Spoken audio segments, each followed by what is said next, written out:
өзінің ер азаматын тауып құттықтауына қонғай жатыр.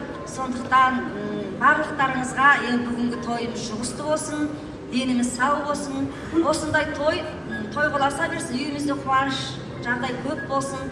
Енді ауырмасын. Енді біздің тірегіміз осы кісі ғой. Тірегіміз мысалы ауырғанда бәріміз кәдімгідей құлақ қалдық. Алла ол күннің бәрін артта қалдырды. Мұнда сол басымыз жанымызда тұрған осындай тойға жеткізген Аллаға алғысым шексіз. Бұның бәрі Алланың арқасы, біздің арқамыз емес.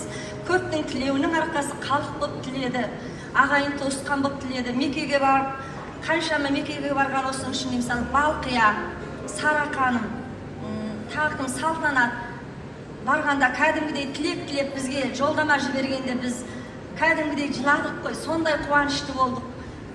Сол сіздердің сол тілектеріңіздің арқасы бүгінгі міне сауығып сондай бір керемет адамның басына бермесін дейтін ауру атын естігенде шошитын ауру болатын. Өзім қатты сондай аурудан қорқатынмын, бірақ Алла сол қорыққанымды алдым әкелді. Сол ауруды жеңіп келіп тұрған мен өзім жолдасыма басым дейім, 3 қызымның әкесіне басым дейім. Осы жанымдағы жартым осы кісі аман болсын. Бұл кісі аман болса, біз де сол көгеріп, көркейіп өсіп жүре береміз барлығымыз. Сіздерге алғысым шексіз, рахмет. Амин, рахмет сізге. Ал, самый тяжелый тостқа келді. Ал енді, құрметті қонақтар, мен айтамын енді, тойда жақсы лебіз айттыңыздар, тілек айттыңыздар. Мен барлық сол лебіздеріңізге, тілектеріңізге қосыламын. Мен осы келіп отырған ағай туыс, осы құда жекжат халқымнан мен биік емеспін, мен аласамын. Сондықтан сіздердің тілектеріңіз қабыл болсын. Енді Мақпал мен Болат қайтарым, айналайын, сендерге бақыт тілеймін. Әрқашанда дендерің сау болсын, үлкендердің жолын берсін, ауырмаңдар, сырқамаңдар. Осындай тойымызға куәгер болып, сыйлап келіп отырған баршама осы халқыма алғысым шексіз. Әрқашанда отбасымыз, ошақ-қасымыз аман болайық. Ал енді мынау Алланың берген бір малын басыма берген бір сылақ шығар. Осы сылақты көтере алатын адамға береді дейді. Аллаға тәуба, өзімнің күш-жігерім арқасында, бірінші Алланың арқасы, екінші сол қасиетті Рамазан айында барша қауым, ағай туыс танитыны бар, танымайтыны бар, дұға тілеп, сол дұғаның арқасында бүгін орталарыңызда Мақпалымның қуанышын бөлісіп, орталарында ойнап күліп билеп жүрген бір Аллаға бір мыңда бір шүкіршілік алғысым шексіз.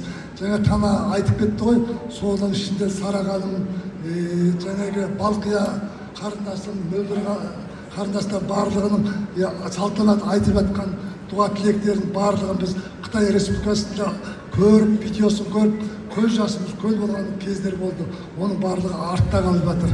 Ал енді соның ішінде ерекше айтарым, менің осы қасымда тұрған мынау жан жарым Танаға алғысым өте шексіз. Өйткені маған Алла Тағала осындай вақытта әйел адам бергені мен Аллаға қатты ризамын. Құндыздай 3 қызды дүниеге әкеліп берді. Сен мен дегеніміз жоқпыз. Өмірде екеуміз қолтықтасып, бірге қиыншылықты көрдік. Аллаға тәуба, соның ішінде 1 грамм қасында қалып көрген жоқ. Мен ауырсам, менімен бірге ауырады, жөтелсем бірге жөтеледі. 5 ай қасымда жатты. Мені балаша әлдейлеп, не керек? Мен оянсам, бұда оянар, ұйықтасам, бұда ұйықтар деген сияқты. Сондықтан қасымдағы жан жарым, 3 қыздың анасы Танаға алғысым шексіз. Сіздердің көздеріңізше айтып отырмын. Әйел адамда мақтаған емес, мақтауға тұрады, елді мақтайсың ғой.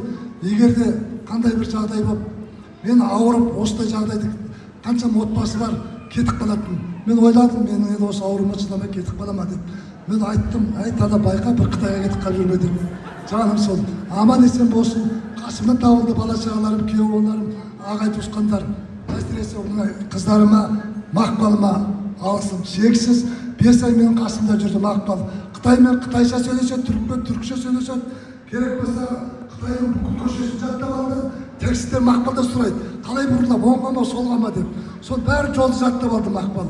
Аллаға тәуба, осының барлығы міне балаларым арқасында, бәйбішемнің арқасында осындай мұратқа жетіп, қуанышымда шек жоқ. Енді бағана кішкене көз жасым ерік бердім, ол енді мақпал кетіп бара жатыр деп жылаған жоқпын. Менің денсаулығым жақсарып, осындай ағай туысқандардың, дос жарандардың ортасында билеп, өлең айтып жүрем деп ешқашан ойымда жоқ.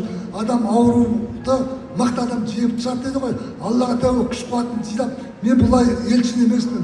Мен мықты елшімін. Мен еліме барам, Алматыма барам, ағай туысқан ортасына барам. Мен барлық ауруды жеңем деп, осы мотивациямен мен осы ауруды жеңіп шықтым. Еш уақытта ауырмаңыздар, кіте ауыра қалсаңыздар, уайымға түспеңдер. Жаңа тан айтқандай аты қара жерге кірсін, ондай ауруды дұшпанның басына бермесін. Алла Тағала денімізге саулық, басымызға амандық, кетіп бара жатқан қызымыздың сапары сәтті болсын, аман есен болайық. Мен де бәйбішем ұқсап, мен де жыламаймын. Мен бір-екі ауыз сөз сөйлейін. Бұл жерде мен екі адамға рахмет айтқым келіп отыр. Біріншіден, осы тойды жүргізген Сабыржан, өзіңе рахмет. Өте көңілді қылып жүргіздің.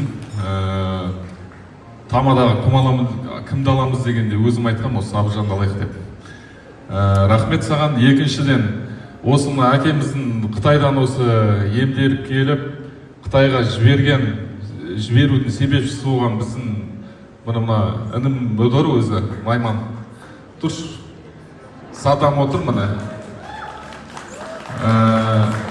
Осы Садамның арқасында Қытайға барып, әкеміз емделіп келді. Біз қазір енді Қытайдың ірі компаниясымен жұмыс істеп жатқан жайымыз бар. Сол кісілердің, сол компанияның президенттері бар. Ол кісілер енді Қытайда белгілі себептермен келе алмады. Джанг Мырза мен Му ханым. Сол кісілер өте қатты үлестерін қосты. Бұл кісілерге қасына барды. Өзі Қытайда андай традиция бар екен. Біздің жақта андай больницаға барған тамақ апарып береміз ғой. Оларда тамақ емес, ақша апарып береді екен. Сол кәдімгідей ақша апарып, бұл кісілерді қыдыртып, біраз жерге апарып, сол кісілерге де Садам бауырым өзім айтып барарсың енді. Рахмет сол кісілерге. Кейін енді жеке шайға шақырып, Түркия елінде ем алды. Кейін міне бізге, біз өзіміз ойлаған жоқ, біз Қытайға жібереміз деп. Жай бір әңгіме болып осылай әкеміз ауырып қалып, осылай Қытайға жіберу керек еді деген әңгіме шықты. Ол кісілер бізге ұрысып, неге сендер бізге сразу айтпадыңдар, бізге дереу алып келіңдер деп сразу Қытайға барды. Немен больницамен келісті да, сразу алып келіңдер деді. 2-3 күннен кейін Қытайға аттандырып жібердік. Міне Аллаға шүкір. Міне трубкамен кеткен адам, міне қазір көз алдарыңызда ешқандай да трубка жоқ. Аллаға шүкір, міне дені сау, осылай сау болып жүре берсін. Міне сол. Садам, рахмет. Кейін сыйлығың болады. Рахмет. Сізге Садам сыйлық бар, Құдай қаласа. Осы отбасынан әр адам бір нәрсеге себепші болады ғой. Ау апа, маған сыйлық керек емес. Мен Садамға арнайы басқа елден сыйлық алдырғам. Соны жаңа бір-бірімізге айтамыз ғой, қайда беріп едім ғой, қайда бір-бірімізден сұрасақ, үйде қалып қойған Садам. Осы сыйлығыңды әдейлеп тұрып өзіңе беремін, шақырып тұрып үйге келесің, сол кезде табыс ететін боламыз. Тамада бала, саған ерекше рахметіміз. Сен жүргізет деп, ерке баланы айтып, Мақпал таңдап болады деп. Мына бала болады екен, бұл керемет екен деп бәрін еңді көріп, солай таңдағанбыз. Өте керемет жүргіздің, алғысым шексіз.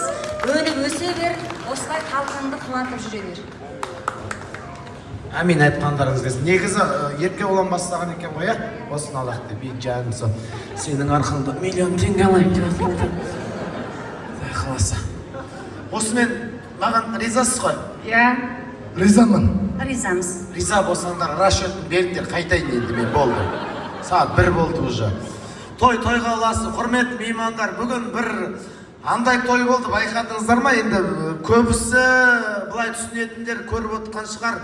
Құдаларымыз мұқият бәрін қарап отырды, тойдың басынан соңына дейін.